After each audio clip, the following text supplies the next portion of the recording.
Netflix's live-action version of Cowboy Bebop was doomed from the start. When asked for his thoughts, original series director Shinichiro Watanabe said, "It started with a scene in a casino, which made it tough for me to continue. I stopped there, and so only saw that opening scene. It was clearly not Cowboy Bebop, and I realised at that point that if I wasn't involved, it would not be Cowboy Bebop. I felt that maybe I should have done this, although the value of the original anime is somehow far higher now." Fucking rough. As mentioned, the casino scene is the first scene in the show, so we're going to anatomy of a scene this bitch and see just how quickly Cowboy Bebop came off the rails. For the uninitiated, Cowboy Bebop follows the story of Spike and his partner Jet, two bounty hunters in a sci-fi western jazz-based future. There's also a side story with a shady criminal empire called the Syndicate, but you don't need to know any of that bollocks for the purposes of this. The casino scene is actually an adaptation of the convenience store scene in 2001's Cowboy Bebop the movie.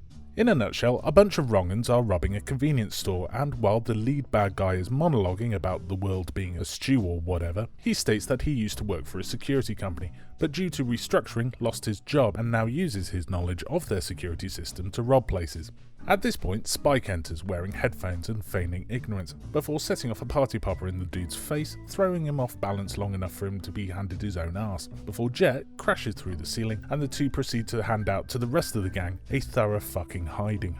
A final gang member then comes out of the toilet and holds an old lady hostage. Spike apologises to the old lady, pointing out that they're bounty hunters, not cops, so they're not there to protect bystanders. The gunman then lowers his guard for a split second, and Spike shoots the gun out of his hand like a fucking badass. In the end, 5 gang members are captured alive. 0 fatalities, job's a good 'un.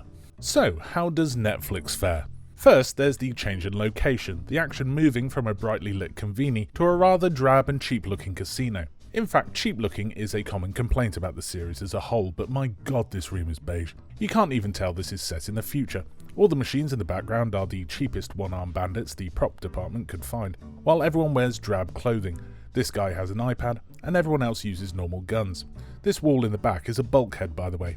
Yes, this is a space station, which isn't revealed until much later, but they could have easily put a window into this wall with a bit of star curtain, but no. The first indication that this is the future at all is when this guy whips out a space gun at the 6-minute mark of this 9-minute scene. They visit a casino at one point in the anime, and it looks like what you would imagine a futuristic casino in space would look like. Quark's bar from DS9 looks more impressive, and it's got windows that point out into space. This place looks like the lobby of a cheap Vegas hotel, one of those ones that have a swimming pool with no water in it. Netflix's bad guys are considerably more violent than their anime equivalents, having gunned down half the casino's patrons with guns that fire bullets that simultaneously break screens whilst also not breaking screens somehow. They then hold the survivors hostage whilst they rob the joint, which they do digitally, raising the question of whether they needed to be there in person in the first place. No matter though, because this gives our boss Tanaka a captive audience and plenty of time for him to go on a rant about corporations. You see, corporate greed was a big part of the original series, with all of humanity left to the whims of either corporations or the Syndicate, meaning that most of Spike and Jet's bounties were the poor sods who'd fallen foul of one or the other, sometimes forcing our heroes to make the difficult decision of taking the bounty or doing the right thing.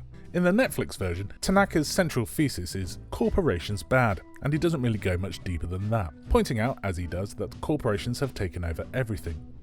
They control everything now. Food, medicine, fuel, even this place. Which isn't exactly a revelation, as that's true now. He goes on to say, Now, I do not like speaking in absolutes, but I gotta tell you, fellas, I absolutely wish every single one of these corporate cockroach assholes be taken out to the woods and the woods set on fire. Which isn't the most efficient way of killing a bunch of people, and shows that he doesn't understand that in a space-based economy, wood be quite valuable. While he's waxing lyrical about how he's the victim of corporations, and quite effectively is demonstrating that he doesn't know how to hold a gun, he mentions that he once worked in a casino, but lost his job because of corporate greed, and is now using his knowledge to rob the place. Only kidding. I worked in a casino once, until they fired me for stabbing a pit boss in the eye. Which renders all of his anti-establishment ranting from a minute ago a complete waste of fucking time. Tanaka then rounds out his powerful social commentary by asking Carol, a weeping member of staff, who she works for, implying that the obvious answer, the corporations, will be her death sentence. And by the way, he didn't lose his job at this casino, so she doesn't know him. It's not like Carol's the fucking CEO, she just works there, son. Right, we're about 2 minutes in, and so far, so shit. It's at this point Spike enters. Things are bound to pick up, right? Before Spike even comes in, there's an excellent piece of editing where Tanaka's "who do you work for" bullshit is intercut with an approaching elevator, which arrives with a proud ding, which prompts our ne'er-do-wells to focus their attention on the door. It then cuts inside the elevator and back in time, with the elevator not actually arrived yet. It then does arrive, with a proud ding. Like his anime counterpart, our boy's wearing headphones and feigns ignorance, and then surprise at a room full of gun-toting douche canoes, even though he clearly looks ahead when he exits the elevator and is bound to have seen them all. He also takes a moment to put out a cigarette in an ashtray that says Spiders of Mars, the name of the casino station in the anime version, but not the live-action version, which is called Las Vegas, as can be seen on this sign that's rotating in the wrong direction. Anyway, Spike disorients Tanaka in the most awkward and pointlessly elaborate way possible, slow-motion spin-kicking a coin into his forehead, in a move that is wildly impractical and honestly made me think that's probably not the right shoes to be doing that in. Long story short, Spike, forgetting how bounties work, flat out murks everyone in sight and really seems to go out of his way to do so, before Jet crashes through a ceiling panel and admonishes him for forgetting how bounties work, flat out murking everyone in sight and really seeming to go out of his way to do so. I should also point out that there's a bunch of hostages, not that you can really tell as you can only catch glimpses of them as they're hiding in the bottom corners of some shots, and the bad guys and good guys shoot semi-automatic weapons and shotguns in their general direction with abandon. There's one hilarious bit where Spike gets pinned down behind a blackjack table, and one of the bad guys goes to flush him out whilst the other two cover him, only for Spike to pull this move out of his arse. While the other two bad guys, who were supposed to be covering the first, only open fire when the camera coverage returns to them and they pop back into existence. And by the way, if you stabilise the camera, that move looks like this. There's also a bit where Jet crashes in, and Spike goes, "What took you so long?" and the camera just stays on him for a beat too long. Goddamn, Spike! You're supposed to wait for my signal! I was wondering when you'd show up. It's weird. I haven't edited that, that's how it is in the show. With Tanaka's crew now all deaded, except for that one lass that Jet accidentally grapes then knocks the fuck out, Tanaka takes the old lady hostage. Like his anime counterpart, Spike doesn't really give a shit, though he's much more of a dick about it. Wait, that's your hostage? Spike. Was she like 80? I mean, she looks like she's led a very full, rich life, haven't you, ma'am? Spike! I mean, you got kids, right? You're ready to go. Also, when the gunman in the anime is distracted for a split second, Spike shoots the gun out of his hand like the aforementioned badass. It's pretty fucking sick. Meanwhile, in the live action world, Tanaka does this. And no one does anything. Tanaka does this, and no one does anything. Fucking useless, the lot of them.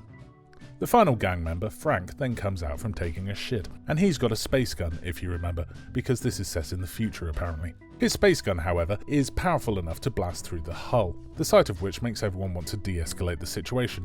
Everyone except Spike, who's an asshole. Even Tanaka asks Frank to take it down a notch, begging the question, why did you let him bring it in the first place? You live and work in space, you fucking morons. Anyway, obviously, Frank fires, missing everyone and hitting that one blank wall in the background that's the only one in the entire place, the other side of which is the cold, harsh vacuum of space. If they'd put a window in there, he would have known. And though he does blow a massive hole in the wall, through which you can catch the glint of stars, everyone just stands around for a moment while stuff around the room gently starts to float, which looks pretty but only makes sense if the artificial gravity turned off, and not if the room was about to violently decompress. Which it does, causing everyone to hold on for dear life, while our already dead bad guys are sucked out into the void. It's worth reminding everyone at this point that there are hostages in this room apparently, and also remember that last Jet punched in the face? Yeah, she's dead, isn't she? Also, while we're here, let's revisit this whole space station bollocks.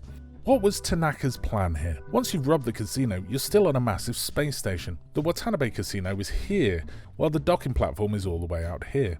You ain't gonna make it that far, son.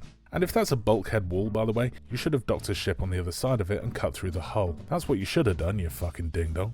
But I digress.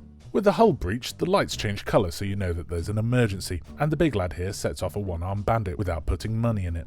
Crucially though, the blast door to seal the breach has to be set off by manually pulling a lever, which seems like a design flaw. Jet does it by pulling this graceful move and associated sound effect, bringing the door down and saving everyone. Probably, we didn't really do a head count at the beginning, but let's say that most of the people in the room at the beginning are probably outside it now. Ah look, the door has a window. So that's the casino scene. The original scene is a tight 4 minutes 10 that introduces enough information about our main characters and the situation for anyone new to know what's going on, whilst not rehashing stuff for people who've seen the original series. You know who they are, you know what they do. They'll do the right thing, but for a price. Job's a good un. The casino remake is over twice the length at 9 minutes 10. A meandering Dutch-angled mess filled with the action of a turn-based RPG, where our bad guys are polite enough to form an orderly queue to fire their guns, whilst offering a level of social commentary typical of a particularly pretentious first-year sociology student, all of which set in a beige room with this guy's name written on it. No wonder he fucking hated it. The live-action Cowboy Bebop isn't the crime against humanity certain corners of the internet like to claim it is. As an adaptation of Cowboy Bebop, yes, it's fucking awful, but in of itself it's not terrible, it's just not good either. With a couple of tweaks to its writing and production, it could have been brought more in line with the original, exploring its themes, the thing it's actually about, rather than playing it lip service and ending up looking like cosplay. It's also kind of clear that the production team viewed the original as a cartoon, not an anime. Anime, a medium known for its depth of character and ruminations on the human condition, and yes, the occasional wild boob physics. Here, it's clear they've lumped that in with the fucking Looney Tunes, and really latched onto that as an aesthetic, recreating 2D images that had amazing depth as flat and lifeless plates of brightly coloured meh. They could have also gone the other way, ditched the whole Cowboy Bebop IP and just had a new show where John Chow and Mustafa Shakir go around the galaxy razzling folks, and I think we could have all accepted this on those terms. But there you go, that's Cowboy Bebop. I recommend you search for it on Netflix, because then the original pops up right next to it. Watch that one, because the live action Cowboy Bebop was doomed from the start.